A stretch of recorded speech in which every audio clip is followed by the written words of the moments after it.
Good morning and welcome everyone to the NAT Symposium organized by Grifols as part of ISBT in Focus 2021.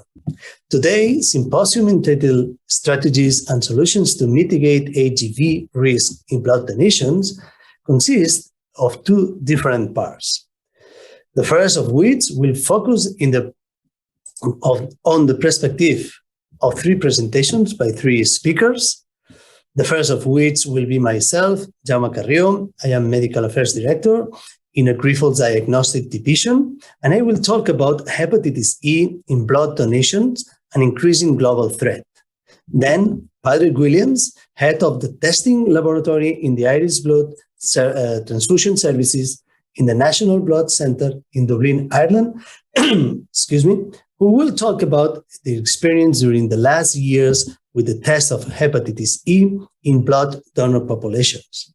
And finally, Dr. Silvia Sauleda, head of the Transfusion Safety Laboratory in the Blood and Tissues Bank of Catalonia in Barcelona, Spain, who will talk about their experiences in the screening for hepatitis E virus. Then, after these three lectures, we will open a small discussion between us on generic aspects and concerns about testing hepatitis E virus. And of course, at the end, we'll open a questions and answers session. Thank you all for your attendance, and we hope you enjoyed this symposium. Hepatitis E virus in blood donation and increasing global threat. Hepatitis E virus is the most common cause of enteric viral infection worldwide, and it's currently an emerging disease, which is why it has become a public health problem worldwide. With an estimated of 20 million cases per year, this mortality rate is low. It can reach almost 25 in pregnant women and can also cause chronic hepatitis E in immunocompromised patients. If we look the data for Europe, we can see a significant increase in human cases of hepatitis E in the recent years, as shown in the first figure below. Of the four genotypes known in humans, 1, 2, 3, and 4, the first two, 1 and 2, are associated via fecal-oral transmission via water, and 3 and 4 via food. However, transmission via blood components has also been recognized in the recent years. Even so, this disease is still considered as an underdiagnosed disease, and we often only hear about this hepatitis E when other viral causes such hepatitis C or A or cytomegalovirus or drug-induced hepatitis are ruled out.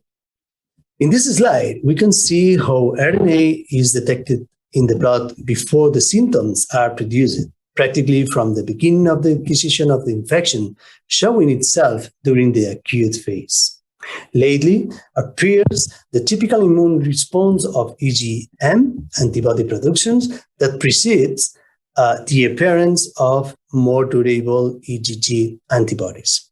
In addition, elevated transaminases are a value implied for the detection of hepatitis viral infection. In this case, alanine aminotransferases should also be noted. Well, the hepatitis E is a disease linked to TTI since 2004. The first cases were reported in Hokkaido in Japan. Several countries have reported cases of post-transfusion hepatitis E, as we can see in the map or in the bibliographic table. Countries as Japan, Germany, Canada, United Kingdom, France, Spain have reported cases of TT-HEV in recent years, which generates or becomes a serious health problem, especially in immunocompromised patients or in patients at risk, as well in a pregnant woman and, of course, in this type of populations. The European Association for the Study of the Liver recommends that all the blood donors should be tested by the method of nucleic acid testing in order to reduce the risk of infections transmitted through transfusion. Well, in this slide, we can see the data on HEV seroprevalence in the population. in the population of blood donors, but in a general populations, the data are very various, resulting from the different sensitivity and specificity of the tests used, but also from the difference in the seroprevalence per se among countries and regions within countries, as well as among particular age groups or gender.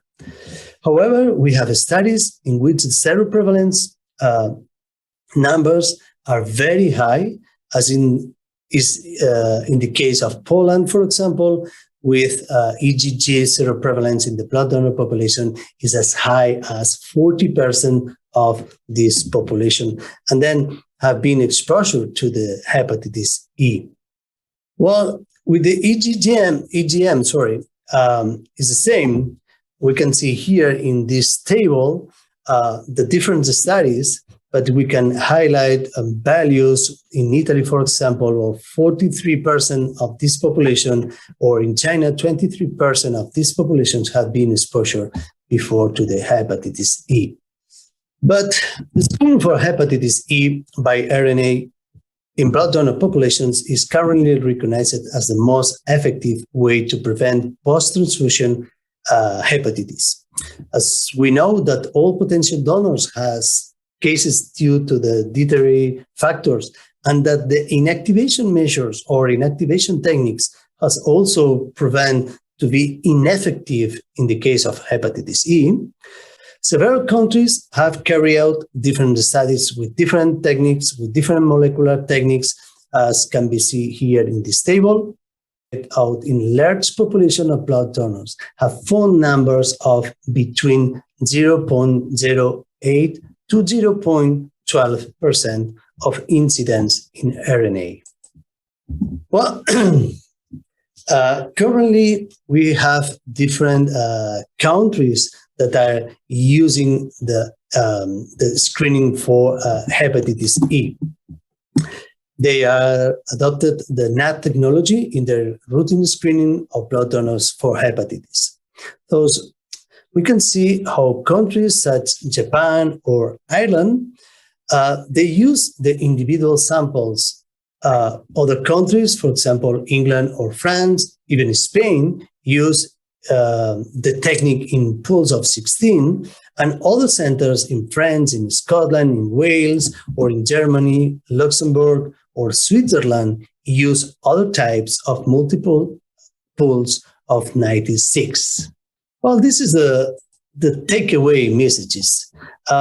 That's very clear that we need to reinforce that most cases of hepatitis E are misrecognized as drug-induced toxicity, the significant risk in the immunosuppressed and chronic liver disease, the HEV can cause high mortality and morbidity in at-risk patients, the awareness of the hepatitis E illness as an acute viral hepatitis worldwide, and recent studies reveal that the hepatitis E in asymptomatic blood donors is more frequent than previously assumed, and the European Association for Study Liver recommends that blood donations should be tested for HEV RNA by nucleic acid testing to reduce the risk of transfusion-transmitted infections. And that's all. Thank you very much. In this talk, I'm going to give an overview of the screening of blood donations for hepatitis E virus in the Irish Blood Transfusion Service, the last 5 years of testing. The Irish Blood Transfusion Service provides blood products to patients in over 60 hospitals throughout the Republic of Ireland. The testing of over 3,000 donations per week takes place in the National Blood Centre in Dublin. We have a regional centre in Cork, and we have collection hubs throughout the country. In the context of this talk, it is important to note that many of our patients who receive blood products are immunocompromised. For example, 35% of our red cell usage goes to the medical and oncology departments. Each blood donation is screened for NAT testing using the Proclaix Panther system. We use the ultra-elite assay, triplex assay for HIV, hepatitis C, and hepatitis B. We perform Proclake's HEV testing using the Proclake's HEV assay, and we also perform selective West Nile virus testing using the Proclake's West Nile virus assay. We utilize the Abidolinides S for viral serology testing for the markers shown here. In 2015, we carried out a seroprevalence of our blood donors for HEV, and we had a rate of 5.3%. And we also tested 25,000 donors for HEV RNA using the Grifols Proclake's HEV assay, and we found a rate of 1 in 5,000 donors for HEV. And along with that, given that there's a proven transfusion transmission risk for HEV, that there's potential for significant disease in some transfusion immunosuppressed patients, and also the potential liability issues for the IBTS, the Irish Department of Health introduced HEV testing, funded HEV testing for an initial 3-year period from 2016 to 2018. A further 3 years additional funding was then provided from 2019 to 2021. And this has allowed us to gather valuable donor and viral surveillance data, and also to interdict donors who have asymptomatic HEV infection. The reason we went for universal individual donor NAT testing was because there was significant logistical challenges surrounding mini-pool testing and selective donor testing.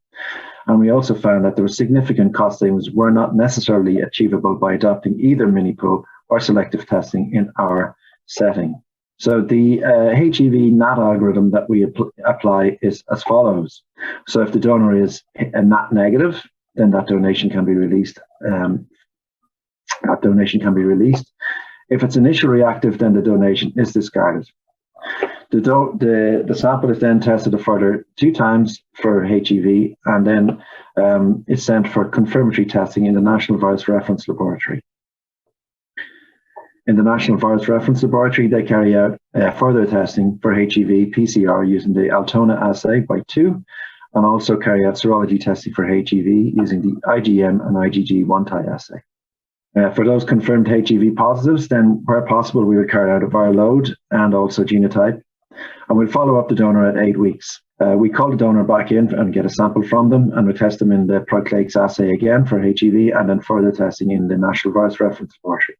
The donor is then reinstated 3 months from the date of index donation based on viral clearance and seroconversion.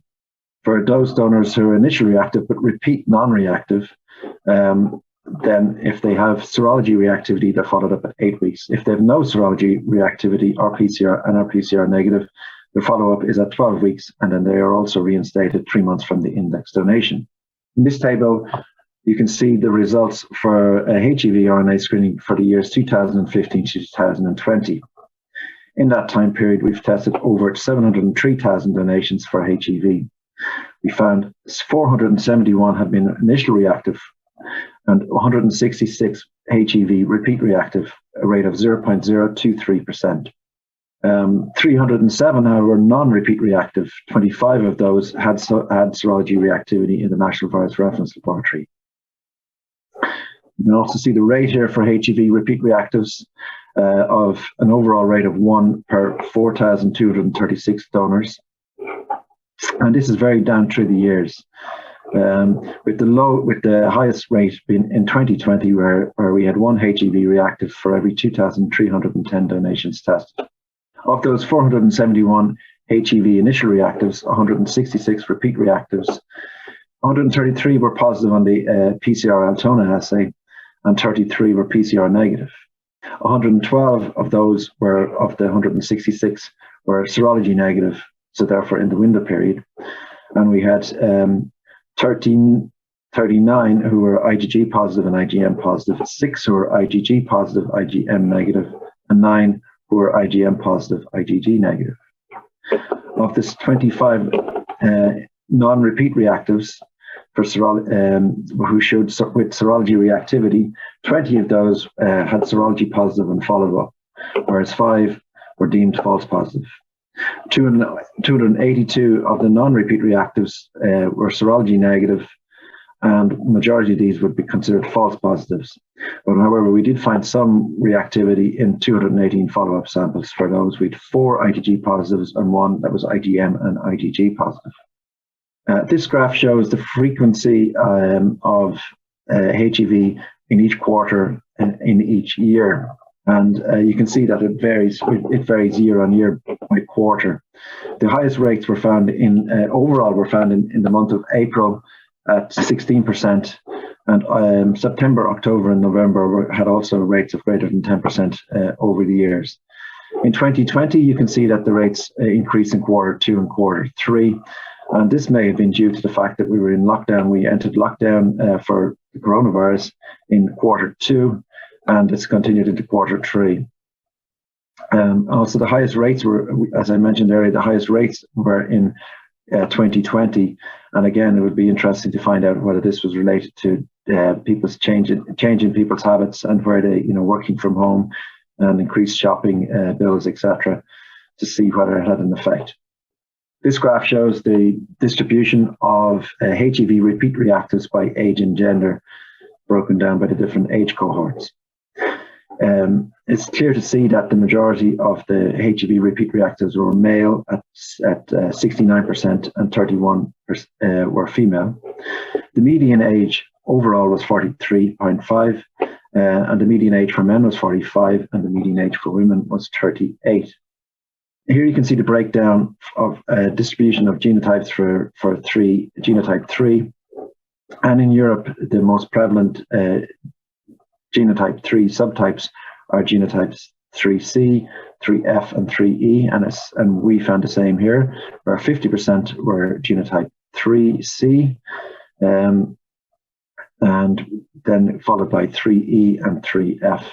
We had 1 genotype 3A and 1 genotype 3 outlier, and then we found 1 genotype outside any human or pig HEV sequence. In this table, you can see the distribution of the viral loads from 132 samples that we were able to get a viral load result on. The majority of those were low viral loads, less than 100. Over 50% were less than 100.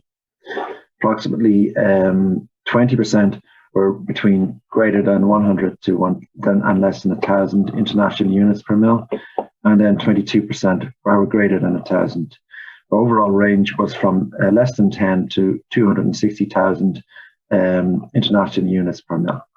So to conclude, the HEV RNA 2020 prevalence in Irish donors is currently at 1 HEV donor per 2,310, the highest since testing began. The average over the 5 years was 1 in 4,236.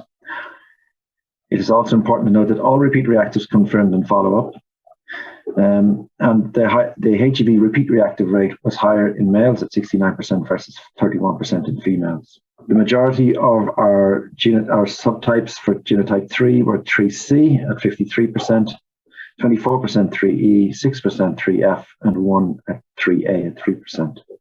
And the viral load range was less than 10 international units per mil to greater than 10,000 international units per mil.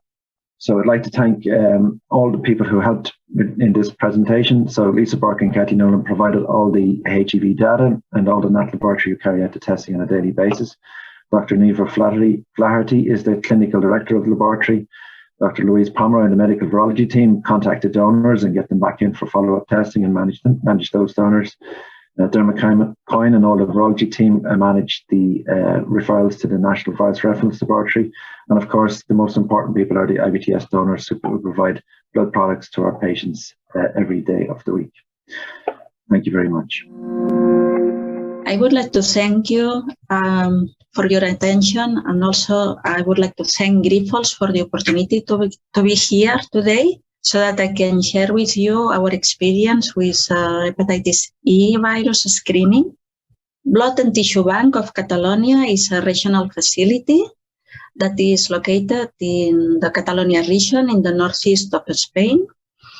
And we provide service to a population of 7.5 million inhabitants, which is 16% of the Spanish population. The Transfusion Safety Laboratory of the BST is responsible for the immunohematology testing of the blood donations, the serological and NAT screening, as well as the microbiological quality control of blood components and other donations such as cord blood, stem cells, platelet-rich plasma. So daily in our laboratory, we test around 900 blood and plasma donations, and a number of cord blood samples, stem cell donors, tissue bank samples coming from the tissue bank, and breast milk donors. Regarding the blood and plasma donations, BST processes more than 260,000 donations per year, all come from volunteer, non-remunerated blood donors. Regarding the screening of infectious markers, in Spain, we need to comply with the Spanish regulation that is dated back in 2005. So we are obliged to screen for syphilis markers, hepatitis C antibodies, and hepatitis C RNA. This is obligatory by our Spanish law, but in BST we started to screen for HCV NAT back in 1999. We also screen for HIV antibodies, HBV surface antigen, and although HIV RNA and HBV DNA are non-mandatory by law, we screen them from many years now. We started HIV NAT back in 2003 and HBV DNA testing in 2005. All the nations in Spain are currently being screened by HCV, HIV, and HBV NAT. We also screen for Chagas, HTLV, malaria markers, and very recently, in 2017, we started screening for hepatitis E RNA. So we are currently, in BST, we are currently screening for HCV, HIV, and HBV NAT in individual donations, and also for hepatitis E virus in mini pools of 16 donations. All markers are performed in the Panther system by Grifols. Our experience with hepatitis E NAT started back in 2013. At that time, there was no information about the incidence or the prevalence of hepatitis E virus among our blood donor population. So we performed a pilot study involving 10,000 donations, and we used the hepatitis E RNA pre-commercial reagent by Grifols in the Panther platform, and we tested these donations in individual sample. For the first time, we had the evidence that there were HEV RNA positive blood donors among our eligible blood donors. In this study, we found an incidence of one hepatitis E RNA positive donation every 3,000 donations screened. As for the hepatitis E prevalence of positivity of hepatitis E antibodies, we found that up to 20% of our blood donors are or have been exposed to hepatitis E virus. This pilot study was followed by a much larger field study in 2017. In this study, we used an in-house technology in mini pools of 48 donations. We tested up to 90,000 donations, and we again found some 19 confirmed HEV RNA positive donors for an incidence of 1 every 4,600 donations. While we were performing this field study, we had the first documented transmission of hepatitis E virus through a blood component. It was in 2015, and it was the first documented case of hepatitis C transmission through a blood component in Spain. It was a red cell concentrate of a viral load in the donation of 75,000 copies per ml and genotype 3F, and it was transfused to an immunocompetent patient. Later on, in 2017, we had 2 additional documented transmissions. The first one was through a cryosupernatant plasma, and again, the genotype was 3F. And later, in 2017, we had a third case of documented transmission of hepatitis E to an oncology patient that had received pool-plated. One of the donations was again positive for hepatitis E virus. So in November, in the 1st of November of 2017, we decided in BST to implement the hepatitis E RNA screening for all donations in mini pools of 16 donations. We were at that time the first center in Spain to implement the screening. In order to screen for hepatitis E, we first need to have a pre-analytical step of pooling the 16 donations. Then the 16 donations are processed in the Panther system. If all donations are negative, then we validate the donations. If we found a pool positive, then we test individually all the 16 donations in that pool, and we expect to find 15 non-reactive donations so that we can validate the components, and 1 reactive donation. If we find this reactive donation in the pool, then of course we withdraw all the blood components involved in that donation. We do some repeats in the sample and in the plasma bag and perform some confirmatory testing such as hepatitis E antibodies and IgG. We do some quantitation of the virus, genotyping, and transaminase and bilirubin analysis. The positive blood donor for hepatitis C receives a letter to invite him or her to come back to the blood center to get informed, to answer an epidemiological questionnaire, and to be tested again in a follow-up sample. Since November 2017 to December 2020, we have tested more than 800,000 donations for hepatitis E virus, and we have intercepted 171 positive donations for an incidence of 1 every 4,800 donations, approximately. Here you have listed the main characteristics of these positive blood donors. You can see that most of them are males. The mean age is 22 years, and the viral load in the donation is very variable. It ranges from hundreds of copies to millions of copies. One important feature is that most of the blood donors at the time of the positive donation are seronegative. 42% are positive for IgM, but only 30% are positive for HEV as well. And most of the donors present normal liver function tests at the time of the donation, although are positive for hepatitis E virus. And this slide is only to give you an impression of the number of NAT-EL cases intercepted during screening for HCV, HIV, HBV, and hepatitis C. And you can see that even that hepatitis E screening have been in place only for 3 years in our center, we have intercepted more than 171 donations.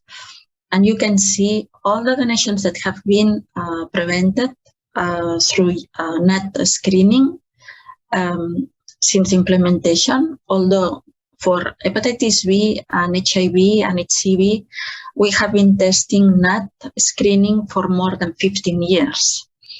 So you can see here that the EL cases for hepatitis E is 1 every 4,700, occult hepatitis B is 1 every 15,000, and then hepatitis B window of periods 1 every 135,000 donations, HIV 1 every 337,000 donations, and HCV it's only 1 every 1,800,000 donations.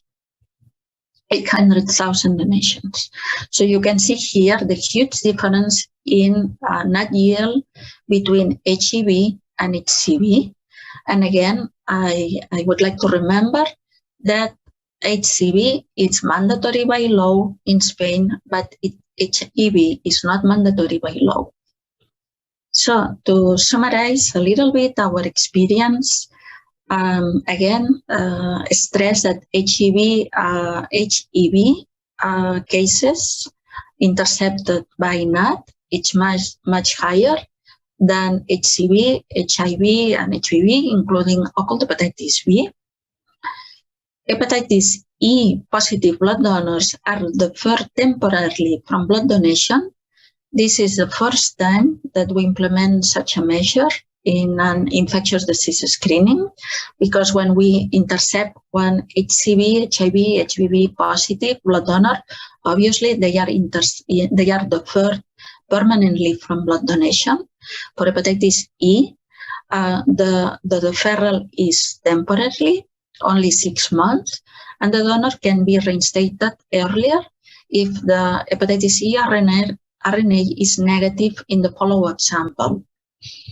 Hepatitis E NAT is not mandatory in Spain, and in fact, only Catalonia and Asturias have implemented hepatitis E screening in the blood donations. Catalonia and Asturias are the only 2 regions in Spain that are currently screening for hepatitis E virus. And I think that the most important message I would like to stress is that since the implementation of hepatitis E screening in our facility, in our blood center, we have had no transmissions of hepatitis E through our blood components. So I think this is my last slide. Thank you very much for your attention.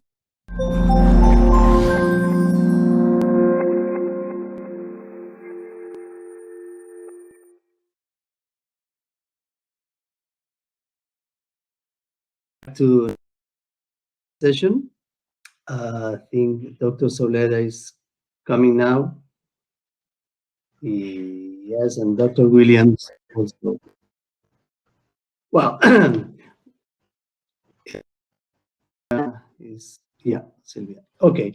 Well, thank you both for your excellent presentations. Well, it's a great opportunity for all of us to know how you are managing the situation, your daily situation in front of HEV testing in your blood bank. So now we move to the round table where we will discuss some about the testing of hepatitis E in the blood donor populations.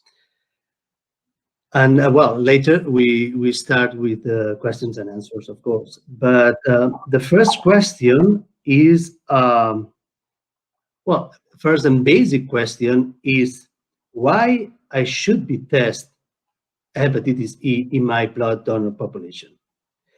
I need some seroprevalence study. Well, I don't know, incidence studies. What do you think? I don't know, Sylvia, Dr.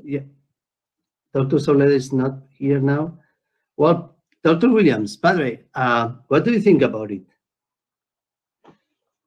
Yeah, so I suppose in our experience, we, back in 14, 15, I think the reported cases of hepatitis E started coming through, in blood transfusion, from blood transfusions, transfusion-transmitted cases, and it hadn't been a concern up to then. So I suppose we started looking at okay, what's the seroprevalence within Ireland?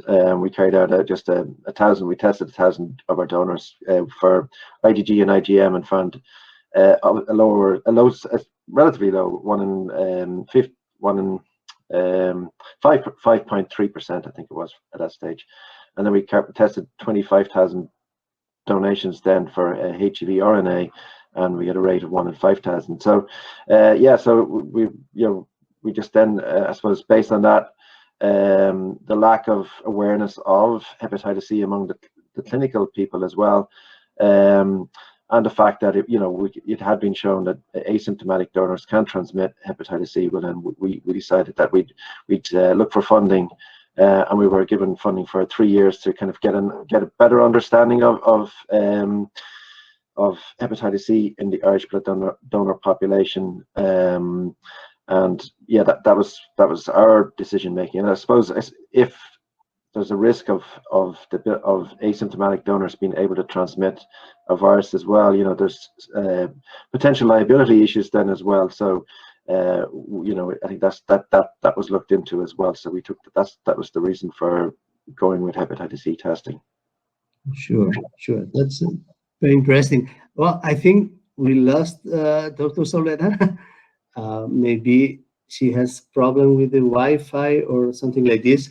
But Padre, we are totally 100% agree with you. Well, I think the scientific community, the scientific and medical community, as well as the company, we are on the same boat. We are. Silvia, Dr. Soledad. Yeah. We lost. No, we lost you. Okay. Now I was comment with Dr. Williams that the first question or basic question is why I should be tested. Why should I be tested the hepatitis E in my blood donor populations?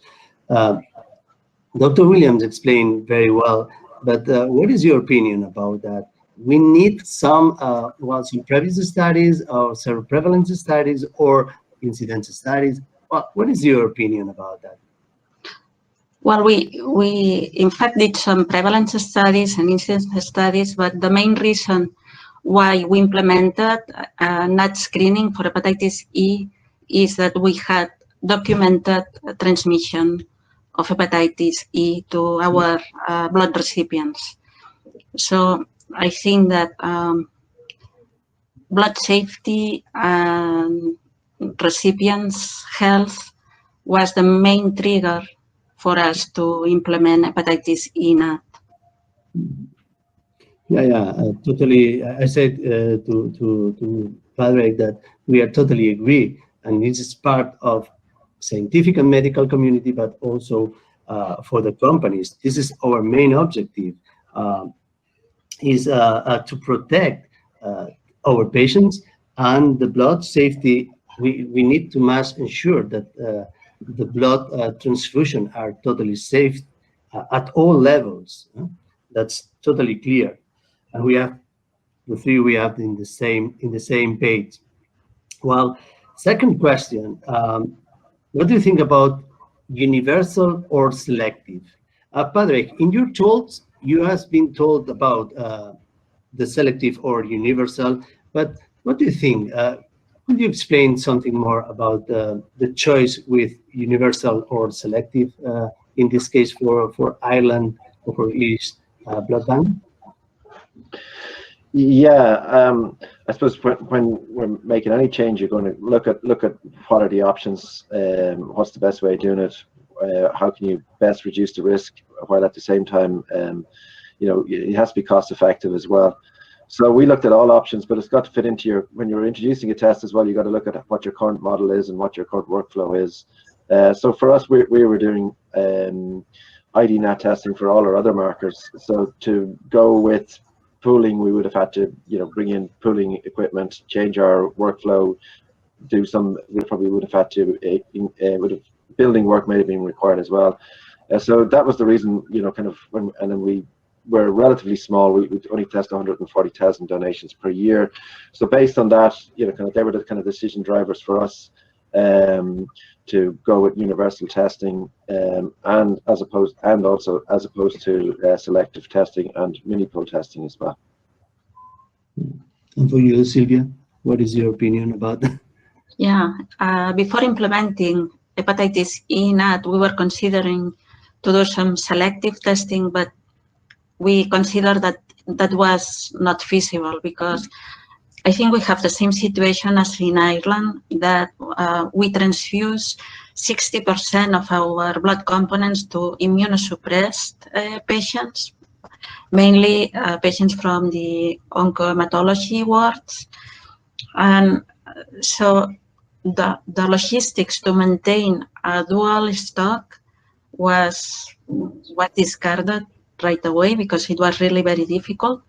And then by our documented cases of hepatitis C transmission, they would not fall into the category of immunosuppressed patients. So that was a clear decision to go to universal testing. Sure. Yeah. Well, we say that the million dollar question is: ID test, ID NAT test, or pool? What is your choice? What is your opinion? Is based on what is it? Please, Sylvia, will you start, please? Well, we started in mini pools of 16 because we came from the field study where we had performed mini pools of 48 with a reasonable yield result. So, and then because we had a limited number of Panther systems in our lab, so it was much better for us to do individual NAT for HCV, HBV, and HIV, and then perform pooling of 16 in hepatitis E NAT. But this was not really for throughput reasons and cost reasons as well. In your case, Patrick? Yeah, well, I suppose I've kind of covered it already in terms of logistics, etc. But I suppose, I mean, I think just as you can see, I think I put up the slide there in terms of viral loads. Majority of the ones that you pick up in 90NAT are very, you know, I think over 50% were less than 100. You know, and quite a lot of those were very low level, less than 10. So, you know, whether they're going to transmit hepatitis E, you know, probably not. The majority of those probably won't. I think there's a, you know, it depends on the product as well. So if you've got low levels of plasma in the product, such as a red cell, the chances would be very lot lower than say a platelet pool. So it just depends. But for us, it was kind of, I think it was just, we went with that because of logistics and I suppose that was the simplest way for us. Yeah, totally agree. Well, I think the sensitivity is very important in this case because almost we can shorten the window period in this case, okay, and of course with individual sample is more sensitive than the other pools. But is it clear your position? Finally, with this kind of answers that you made in the questions, I would like to make a question to you. What do you think about the possibility to include this hepatitis E, the HEV test, in the same assay than other viruses that we are testing every day, like HIV or HBV or HCV? What do you think about the possibility to integrate in the same assay, the same reagent, to make together all the viruses, in this case, the 5 viruses? What do you think? Please, go ahead. Sylvia, please, what do you think? Well, obviously for us it will be very interesting because the pooling step disrupts our logistics in the lab. So we need to have first the tubes in the pooling platform, and then the tubes go for IDNAT, for HEV, HCV, and HBV, and then we need to take the pools for the hepatitis E. If one pool is positive, then we need to resolve the pool. Ideally, we do that the same day, obviously. If we could get all markers in the same reaction at the same time, for us it would be really very interesting. Yeah. Yeah, I'd agree, and I think it makes sense from a logistical point of view. So I mean, currently, you know, you load the sample on, it's tested for the XXX, and then it goes in the test for the hepatitis E. So if you can combine them, therefore it will shorten the time frame for testing, but also your reagents, you can combine your reagents as well, so you have less preparation at the beginning of testing. So yeah, that's what the key concern though, is that there's no impact on the sensitivities of the or specificities of the current assays. Well, sorry, Padre, we lost the last part. Oh, maybe I lost the last part. Can you? Yeah. Can you hear me okay? Yeah, that's perfect now. Yeah. So yes, but I was just saying that that there shouldn't be any impact on if you combine them. You know, it's just not the key concern for us, I suppose, is there's no impact on sensitivity and specificity of the XXX assay or the hepatitis E assay, that you get the same level of performance, but from a logistical point of view, it makes great, excellent sense to combine them. Yeah. In this line, the workflow control is, it's very important in all the laboratories now. Every day is more important, and I think in this case, the workflow, or if we improve the workflow, we can obtain savings in a lot of things. Waste, maybe in the same case with instruments also. But we can reallocate part of our staff. We can reallocate the people to do another things. Well, I think it's the workflow is one of the most important things that we are in front of in order to improve, because we have the same situation in all the laboratories. Every day we have more samples, and we have the same resources. And this is a good point to improve that. Okay, I think that's fantastic. Well, if you want, we can move on the questions and answers. Let me check. The first one from Caroline. Do you foresee that HEV screening will be mandatory by law in the near future? What do you think? You want, Silvia? I don't know. That's very difficult to say, because at least in Spain we are still under the regulation of 2005. As I mentioned, not even hepatitis B or HIV is mandatory by law, but of course all the nations in Spain are screened for hepatitis C, HIV, and HBV. But I don't know if hepatitis E is going to be mandatory by law. I cannot answer, but I doubt it at that moment. Yeah.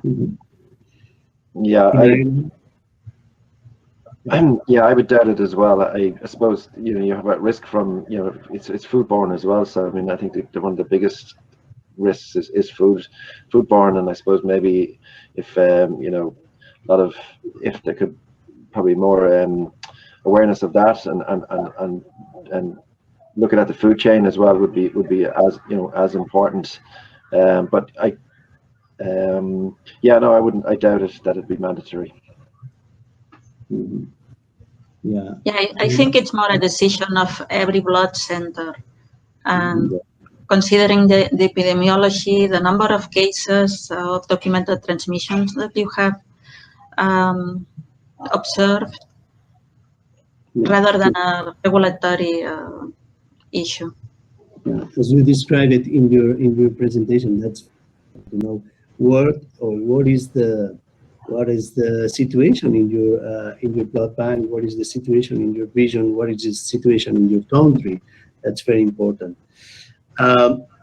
Well, another question is mini pool testing sensitive enough to pick up the low viral loads in blood donors that Dr. Padre described? Yeah, Padre or Silvia, doesn't matter. That's you want, if you want to answer. Well, we are aware that the screening impulse of 16 we may be missing some low hepatitis E viral load donations. Yeah, that's theoretically possible. On the other hand, the risk of transmission is proportional to the viral load in the blood component. So, yeah, but anyhow, for us it would be in terms of sensitivity. I agree with Dr. Williams that we would prefer to test IDNAT in order to ensure the best sensitivity for hepatitis E virus, always keeping the excellent sensitivity that we have for HIV, HCV, and HPV. Okay. Another question. This is addressed to Dr. Sauleda. What type of blood-derived product has the highest risk of transfusion-transmitted HEV? Red blood cells, platelet concentrates, plasma including solvent detergent-treated plasma, or all of them? What do you think? In your case, what's your opinion about that? Well, regarding the dose of the number of viruses that you can transmit, I think plasma is the highest risk component. It was very well documented in the paper of Dr. Hewitt in the Lancet, the transmission study for hepatitis E that was performed in the UK, in England, I think, in some years ago. And the higher risk it was for plasma, but in our experience, we have had transmission by a red cell, we have had the transmission with pool platelets, and by cryosupernet and plasma. So I would say that any component is at risk of transmitting hepatitis E to the blood recipient. Are you think the same, Patrick? What is? If you want to add something?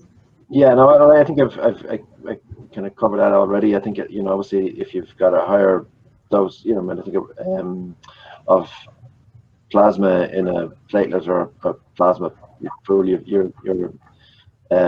it's going to have a higher risk than a red cell. But I would agree with Sylvia that there's always a risk there regardless. Yeah. Okay. Another question to Dr. Sauleda is: do you reinstate manual donors, or do you have IT or software support to do automatically? Thank you for excellent presentation. Un saludo cordial. That's the question. Okay. Okay. Yeah. Yeah, please. Yeah. When we found hepatitis E positive blood donor, our system allocates a temporary deferral of 6 months. And then the deferral is automatically lifted from the system after 6 months of the last positive result. So we decided to implement a 6-month deferral because we had observed in the follow-ups in the follow-up of positive donors that the longest period of viremia once we detected the positivity was 2.5 months. So we decided just to double this time for safety. Probably we could make it shorter by now, but I think it's quite, and it works quite well for us. Okay. It's frozen. Yeah. Did you finish? Yeah. Okay. In case of IBTS in Dublin, Patrick, do you have this? Do you use some software or some support to do automatically in this case? Yeah, well, when the donor tests positive, there's a deferral code put on by the system. But yeah, no, we don't have an automatic process for removing that deferral. So that's there's a Dr. Pomeroy and her team, medical virology, will look at all the results, and then we'll reinstate the donor, and they will age that deferral code, and then the donor can come back in. Okay. Well, the last question, I think we have 4 minutes more. The last question, do you think the serology of previously HEV RNA positive would be necessary to reinstate the donor in case of HEV RNA positive? Silvia, please. Well, we have observed seroconversion in all our HEV RNA positive donors. So at some point in the follow-up, they show IgM and IgG positivity. So I would say that maybe it would be relevant in case you had an RNA positive donation that then does not confirm positive by serology. So, but I don't think that this is a main parameter to make the decision to reinstate the donor or not. I would say that a negative HEV RNA result would suffice to reinstate the donor. Do you want to add something, Patrick, to this question? Yeah, no, I think it's an interesting question because we're something that that our clinical director, Dr. Flaherty, has discussed already, looking at our testing process for positive donors. I suppose when we started off initially, we did a lot of testing and we a lot of replica testing as well. So we have had discussions about the next time that a donor comes in, they're going to get tested for HEV anyway, and in that time period they should have cleared the virus. They should have seroconverted. So I think it's a very interesting question, and it's something that we will be looking at. Okay. Well, thank you. We have no more questions in the chat. We have no more questions. We have 2 minutes. Well, maybe that's time to say thank you. First of all, thank you all the delegates that for your participation. Of course, thank you to the speakers for your brilliant presentations, your clear explanations during the roundtable, and of course during the questions and answers.